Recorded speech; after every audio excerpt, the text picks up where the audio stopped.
Hello friends, मैं विकास कुमार आप सभी का स्वागत करता हूं मैं YouTube channel Mathura coaching centre में। तो दोस्तों आज हम देखने वाले हैं एसएससी जीडी के लिए दोस्तों टॉप 5 मैथ के क्वेश्चन। चलिए दोस्तों आज ही क्लास स्टार्ट करते हैं बिना देरी के।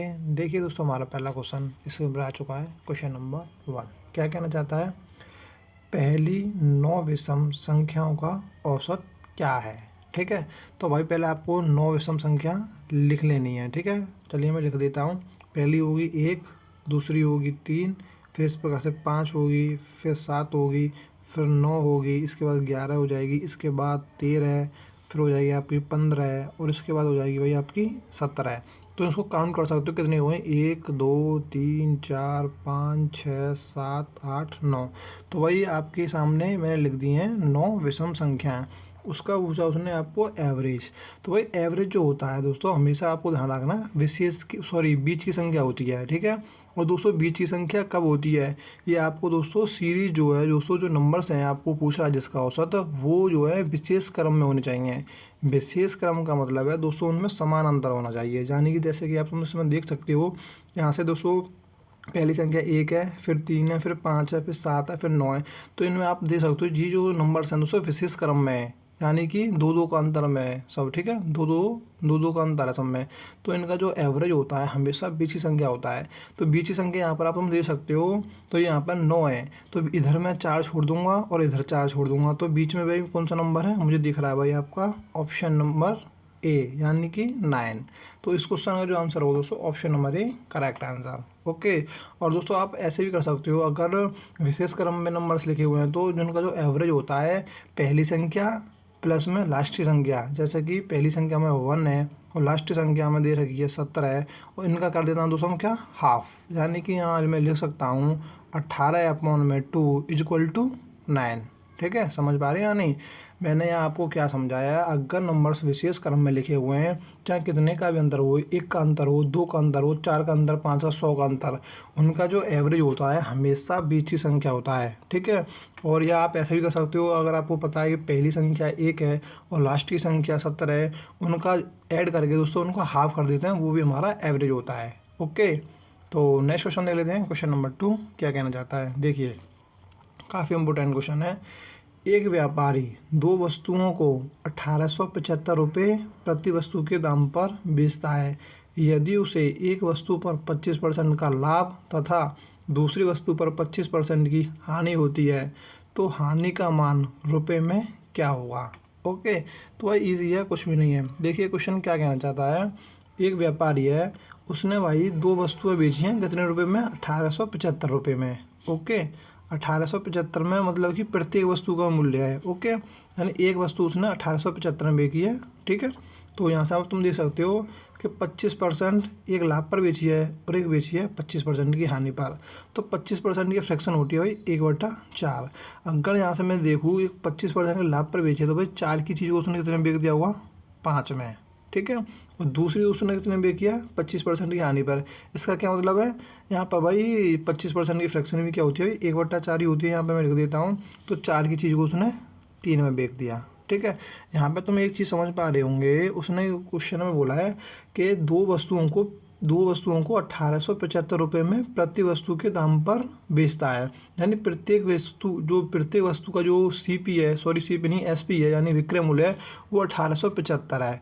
यानी कहने का मतलब ये है जो विक्रय मूल्य है जो एसपी है दोस्तों समान है। तो यहाँ पर तुम अब देख पा रहे हो 4 की चीज़ को तुमने 5 में बेचा और 4 की चीज़ को दोस्तों तुमने 3 पर बेचा। तो यहाँ पर तुम एक चीज़ देख पा रहे होंगे, यहाँ पर आपका एसपी यानी विक्रय मूल्य चेंज हो गया।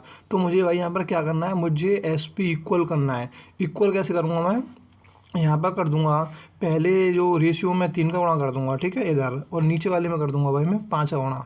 तो यहाँ पर मैं भाई क्या बना लूँगा, 15 बना लूँगा। चलिए कर लेते हैं। तो पहले में समीकरण में पहले जो रेशियो में अगर मैं 5 का गुणा करूँगा तो यहाँ हो जाएगा 20। ठीक है, 20 से हो जाएगा 15। इसी प्रकार से यहाँ करूँगा तो 12 से हो जाएगा भाई, कितना हो जाएगा भाई, यहाँ हो जाएगा 15। सॉरी यहाँ पर देखो यहाँ पर गलत लग गया है। ठीक है, तो यहाँ पर तुम सही कर लेना। चलिए मैं यहाँ पर सही कर देता हूँ। यहाँ पर भाई कितने का गुणा होगा, यहाँ होगा भाई आपका 5 का गुणा हो जाएगा ना, कितने का गुणा होगा, यहाँ 3 का गुणा कर दूंगा तो भाई यहाँ हो जाएगा भाई, आगे पीछे लग गए हैं। ठीक है ना, कोई दिक्कत नहीं है। ठीक है भाई, कोई दिक्कत नहीं है। यहाँ पर देखिए आगे पीछे लग गए हैं। देखिए यहाँ पर मैं करता तो यहाँ 12 हो जाती, कोई दिक्कत नहीं है। समझ पा रही हो या नहीं। तो यहाँ पे तुम देख लेना ये ऊपर नीचे लग गए हैं। ओके, तो 20 की चीज़ को तुमने 15 में बेच दिया और 12 की चीज़ को कितने में बेच दिया, 15 में बेच दिया। तो अब आप तुम मुझे बताओ, अगर मैंने यहाँ ओवरऑल देखूँ 20 और 12 कितने हो गए, ये हो गए आपके 32। ओके, और 15 और 15 कितने हो गए भाई, 30 हो गए। ठीक है, यहाँ ओवरऑल भाई क्या हुआ, दो वस्तु थी जिनका दोस्तों CP 20 था, वो हमने 15 में बेची, और दोस्तों दूसरी वस्तु जो 12 थी जिसका CP वो हमने दोस्तों 15 में बेची। अगर मैं यहाँ तो ओवरऑल देखूँ कि 32 की चीज़ को हमने कितना बेच दिया, 30 में बेच दिया। ठीक है, तो वो आपसे ये पूछना है हानि का मान बताइए।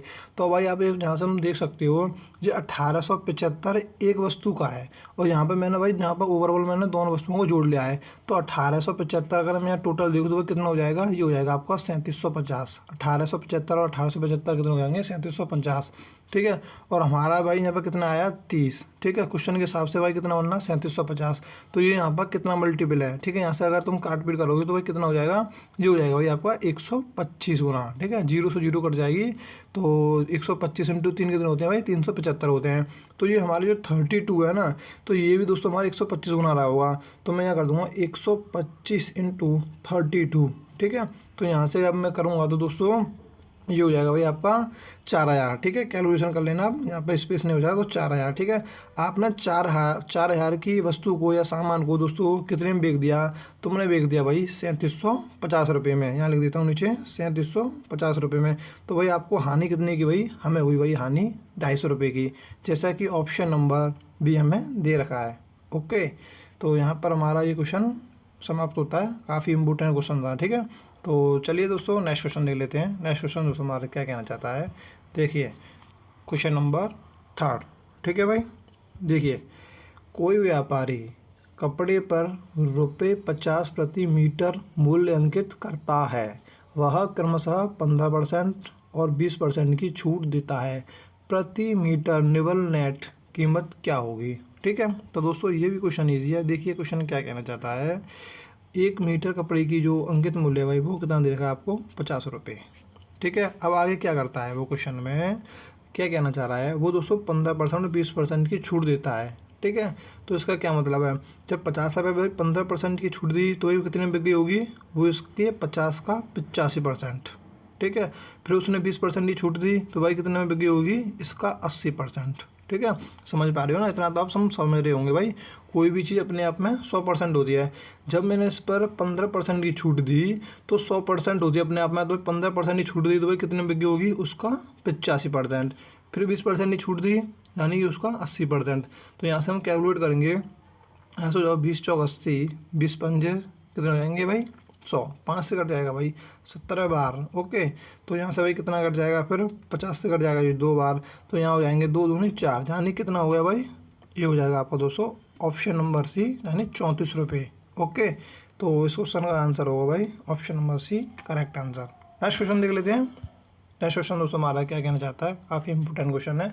24 आणु 36 कमानी और 60 केले हैं और उन्हें कई पंक्तियों में इस प्रकार रखा जाना है कि प्रत्येक पंक्ति में समान संख्या में केवल एक प्रकार का फल हो। ऐसा करने के लिए पंक्तियों की न्यूनतम संख्या कितनी होनी चाहिए। ठीक है, तो भाई क्वेश्चन कुछ भी नहीं है, ईजी है। देखिए क्वेश्चन आपको समझना है, ये क्या कहना चाह रहा है, उन्हें कई पंक्तियों में इस प्रकार रखा जाना चाहिए कि प्रत्येक पंक्ति में समान संख्या में केवल एक प्रकार का फल हो। ठीक है, अगर कभी इस प्रकार का सवाल आए ना, आपसे बोलो कि समान संख्या में केवल एक प्रकार का फल हो, तो दोस्तों आपको कुछ नहीं करना है इसमें। दोस्तों आपको बस जो संख्या दी रखी है दोस्तों, उन संख्याओं को आपको दोस्तों SCF निकालना है। यानी आपको जो संख्या दी रखी है 24, 36, 60, तो बस आपसे ये पूछना चाह रहा है इसका भाई SCF कितना होगा। ठीक है, तो भाई आप इसका SCF निकाल दो। आप पर भाई SCF तो निकालना आता होगा। SCF का मतलब होता है हाईएस्ट कॉमन फैक्टर। ठीक है, अभी आपको 4 नंबर से दे रखे हैं। ठीक है, आपको दोस्तों फैक्टर करके तो भाई निकालना आता होगा, बट आप ऑप्शन से जाना। ठीक है, ऑप्शन से भाई आपका समय बचेगा, तो मैं ऑप्शन से जाता हूँ। ठीक है, तो मैंने क्या बताया, हाईएस्ट कॉमन फैक्टर वह बड़ी से बड़ी संख्या जो इन तीनों नंबर्सों को डिवाइड कर दे। ठीक है, तो मैं इन सबसे मुझे बड़ी में संख्या भाई कौन सी लग रही है, मुझे 12 लग रहा है। मैं 12 से, यार ये 12 से दोस्तों तीनों संख्या डिवाइड हैं, तो मैं देखूंगा हाँ भाई तीनों संख्या डिवाइड हैं, तो मुझे और चेक करने की ज़रूरत नहीं है। ऑप्शन तुम्हारा option number A correct answer. Okay, तो नेक्स्ट क्वेश्चन देख लेते हैं। नेक्स्ट क्वेश्चन दोस्तों हमारा क्या कहना चाहता है, काफ़ी इंपॉर्टेंट क्वेश्चन है। देखिए, यदि रुपये 100 का 3/4 भाग रुपये 100 के 3/4% से x% अधिक है तो x कितना है। ठीक है, कुछ नहीं है, कैलकुलेशन है, बस कर लेते हैं। देखिए इजी है भाई, 100 का 3/4, तो मैं लिख देता हूँ 100 का 3/4। आगे उसने बोला है रुपये 100 के 3/4%, यानी यहाँ पे 200% है तो इंटू 100 हो जाएगा नीचे। तो दोस्तों क्या बोला उसने, ये दोस्तों ये जो संख्या है दोस्तों, ये वाली, ये यहाँ पे मैं 1 लिख देता हूँ, यहाँ पर मैं 2 लिख देता हूँ। जो 2 से दोस्तों जो 1 है वो कितना अधिक है दोस्तों, x% अधिक है। तो x का मान ही आपसे पूछना चाह रहा है। तो देख लेते हैं भाई क्या हो जाएगा। यहाँ से जब मैं कैलकुलेट करूँगा तो भाई 4 से कट जाएगा, 25 बार 25 थी 75। ठीक है, तो यहाँ लिख देता हूँ भाई ऊपर 75 हो गया। ठीक है, पहली संख्या यहाँ पे लिख देता हूँ। तो यहाँ से जब कैलकुलेट करूँगा 100 से 100 कट जाएगी, तो जो दूसरी संख्या हो जाएगी भाई हमारी, वो हो जाएगी भाई हमारी 3/4। तो भाई यहाँ से मैं कैलकुलेट करूँगा, 3 से कट जाएगा भाई 25 बार, तो यहाँ से हो जाएगा भाई 25 से 1/4। या दोस्तों मैं यहाँ से क्रॉस मल्टीपल कर दूँगा तो भाई 100 से कितना हो जाएगा भाई, यहाँ हो जाएगा आपका 1। तो यहाँ से वही, जहाँ से आप तुम दे सकते हो भाई कितना अधिक है, ये यहाँ से भाई आपका 99% अधिक है। भाई देख पा रहे होंगे ये 100 है, ये 1 है, तो भाई यहाँ से कितना अधिक है भाई, 99 अधिक है। तो यहाँ अगर मैं कैलकुलेट करूँगा तो भाई 99/100 इंटू 100, तो भाई कितना अधिक है भाई, 99% अधिक है। इतना तो भाई आप समझ रहे होंगे ना, 99% अधिक है। तो वो ये पूछना चाह रहा है कि x का मान कितना है। तो x का मान कितना है भाई, 99 तो हो गया। ठीक है भाई, 99% अधिक है, तो वो x का मान पूछना चाह रहा है, तो 99 तो अधिक हो गया, यानी option number A correct answer. ठीक है फ्रेंड्स, दोस्तों ये इजी क्वेश्चन था भाई, इसमें कुछ समझाने लिए कुछ था नहीं, बस कैलकुलेशन करनी थी आपको। ठीक है, तो यहाँ पर भाई आपके टॉप 5 मैथ क्वेश्चन समाप्त होते हैं। अगर वीडियो अच्छी लगे तो लाइक करें और चैनल को सब्सक्राइब करें। Okay bye.